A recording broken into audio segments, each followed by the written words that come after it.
Bonjour à tous, c'est Rainbow, comment ça va? Aujourd'hui ça fait un petit moment que je me suis remise devant la caméra, j'ai pris mon courage à deux mains, je me suis dit je vais la faire cette vidéo, je vais essayer de faire un update si ça peut aider quelques personnes parce que ça fait déjà un petit moment que j'ai pas posté et il y a quelques personnes qui m'ont demandé des nouvelles, comment ça se passait avec le Dupixent, quels étaient les effets, s'ils pouvaient avoir une petite mise à jour, donc je me suis dit si ça peut être utile pour au moins une personne, je vais la faire quand même. Mais la raison pour laquelle j'ai pris autant de temps à me décider à faire cette vidéo, c'est parce que c'était un petit peu difficile de me dire qu'en fait, le nouveau traitement que je pensais était un miracle et qui allait changer ma vie, finalement, s'est avéré être inefficace et nous avons dû complètement l'arrêter. Donc pour faire un petit résumé de la situation, j'ai commencé le traitement Dupixent le 8 juin 2021 et j'ai dû l'arrêter le 2 novembre 2021 après 5 mois d'usage. Donc j'ai utilisé le Dupixent régulièrement toutes les 2 semaines en m'injectant un stylo ou une seringue de 300 mg toutes les 2 semaines du coup, sauf la première injection qui était de 600 mg, donc l'équivalent de 2 doses. Donc j'ai eu 11 injections au total sur ces 5 mois et je suis allée voir ma dermatologue début novembre et finalement il s'est avéré que ce n'était pas assez efficace et nous avons dû l'arrêter. Je vais vous expliquer un peu plus en détail qu'est-ce qui s'est passé entre temps, quelles ont été les différentes crises, les différentes péripéties qui m'ont poussé à penser que ce n'était pas un traitement vraiment efficace pour moi en tout cas, et pourquoi c'est avéré vraiment difficile cette expérience parce que finalement ça s'est un petit peu empiré. Au final je vous montrerai les photos un peu du avant-après. Alors de juin à août, pendant ces quelques mois, cette fenêtre de quelques semaines, c'était vraiment miraculeux et je me rappelle avoir fait des vidéos, vous vous en rappelez peut-être, en disant que vraiment ça marchait mais du tonnerre, ça avait changé ma vie, que je pouvais enfin dormir, que je sentais vraiment ce que c'était d'avoir une vie plutôt normale en fait. Et finalement, début août, j'ai eu ma première crise. Depuis quelques semaines, je ne pouvais plus dormir, je ne pouvais plus faire quoi que ce soit. J'avais vraiment des plaques sur le cou, beaucoup sur les bras, sur les plis, ici des bras, des deux côtés. Et je n'osais plus sortir, je ne pouvais pas avoir une vie sociale, une vie normale. Et c'est à ce moment-là que j'ai commencé à me dire, peut-être ce médicament, j'ai commencé à construire une tolérance.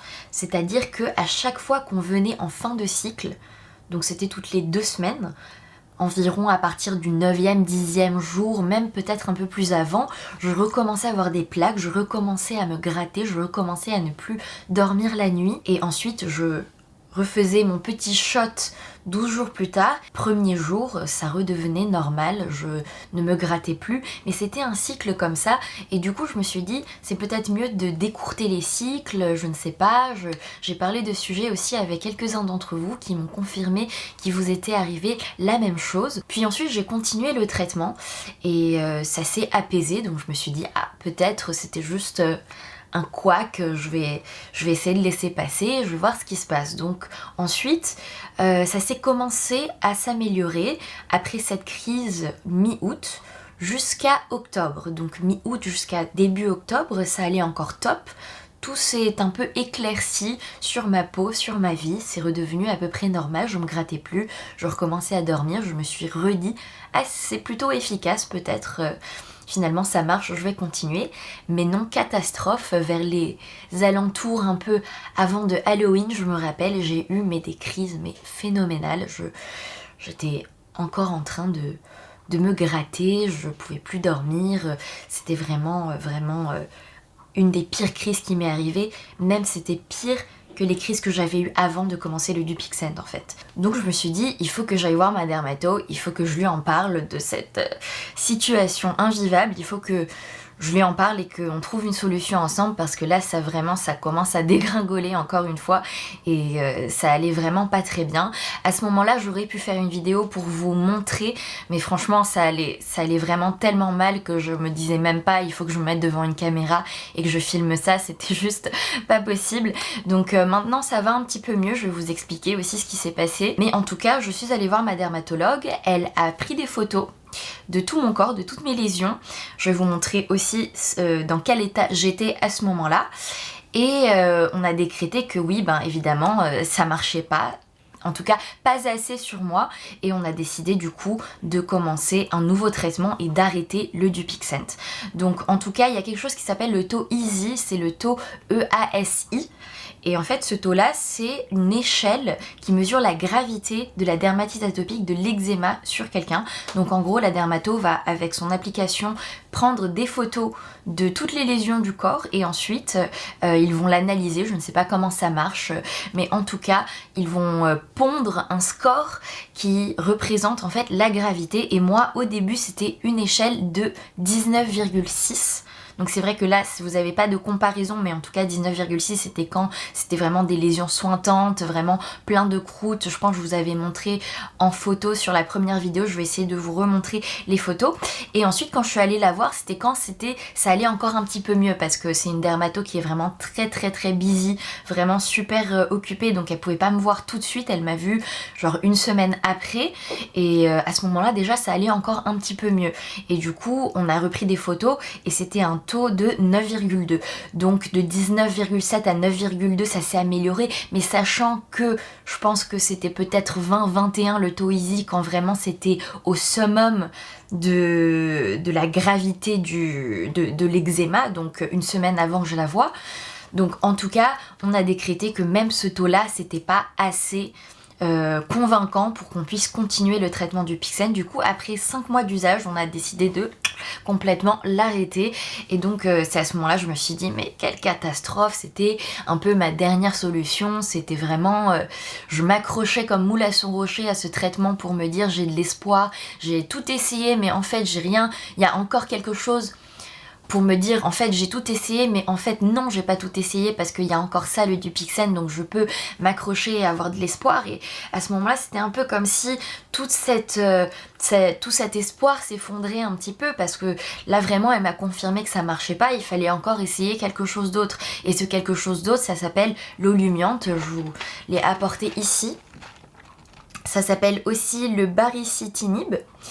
Et ce médicament, en fait, c'est un médicament qui est à voie orale que je dois prendre tous les jours.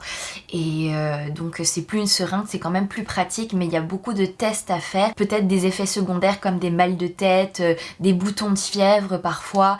Elle m'a dit qu'il n'y en avait pas beaucoup, mais encore ça je sais pas.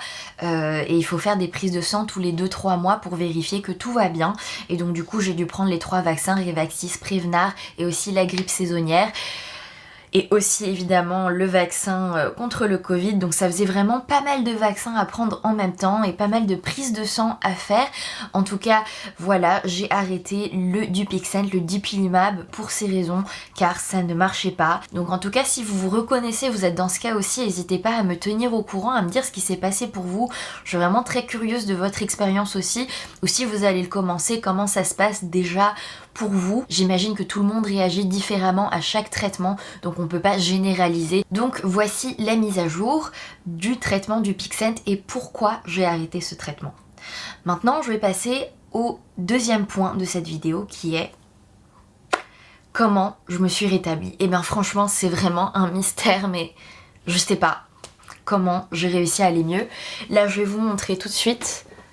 C'est vraiment très clair, enfin pas clair mais c'est très... et je me gratte plus, je dors vraiment bien la nuit. Mes bras c'est pareil, c'est complètement disparu l'eczéma. Et c'est très étrange parce que après avoir vu ma dermatologue, après avoir fait ses prises de sang et ses vaccins, après avoir arrêté le Dupixent, ma peau s'est dit je vais arrêter de faire des crises, je vais redevenir à la normale. Et j'ai même pas encore commencé en fait ce traitement Olumiante. Et je l'ai pas commencé parce que ma peau était parfaite. Elle était vraiment sans aucune égratignure en fait. Donc du coup je me suis vraiment dit je vais pas commencer ce traitement qui potentiellement a des effets secondaires. Je vais le commencer quand je vais refaire une crise. Donc c'est pas vraiment préventif au final. Mais j'ai pas non plus envie de recommencer un autre traitement tout de suite. Et en plus c'est des traitements qui vous savez sont assez lourds. Et je pense que si j'ai rien et que ma peau est vraiment parfaite, j'ai aucune raison de commencer un autre traitement et de subir ces effets secondaires potentiels. Donc en fait, Je ne sais pas, c'est vraiment un miracle, c'est vraiment un mystère plutôt qu'un miracle. Et il y a une semaine, je suis arrivée à Séoul en Corée, donc là, comme vous savez, je suis dans un environnement un peu différent, j'ai pas mon background rainbow avec toutes les couleurs, là je suis dans ma chambre à Séoul. C'était aussi ma chambre de quarantaine d'ailleurs, c'était pas très drôle mais c'est passé, et donc ça s'est arrangé, et là je suis arrivée à Séoul et pareil, bien, toujours pas de une seule égratignure, je dors très bien la nuit, et si je ne dors pas c'est à cause du décalage horaire de 8 heures, donc ça n'a aucun rapport, et j'ai toujours pas commencé ce traitement Olumiant, mais je pense que en effet c'est un peu une question de temps avant qu'il y ait la prochaine crise. Pourquoi il y aurait une prochaine crise, je ne sais pas. Pourquoi il n'y aurait pas de crise là tout de suite, depuis les quelques semaines, depuis mi-novembre, je ne sais pas non plus.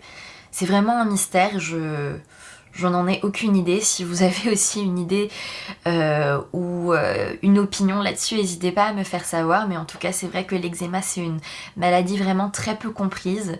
Ça reste un mystère, que ce soit les raisons, que ce soit les remèdes, que ce soit les traitements. C'est beaucoup d'essais, c'est beaucoup de fails, c'est beaucoup de...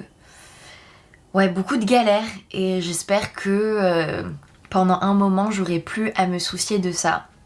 Parce que là, je peux recommencer à travailler, je peux recommencer à me lever le matin comme une personne normale.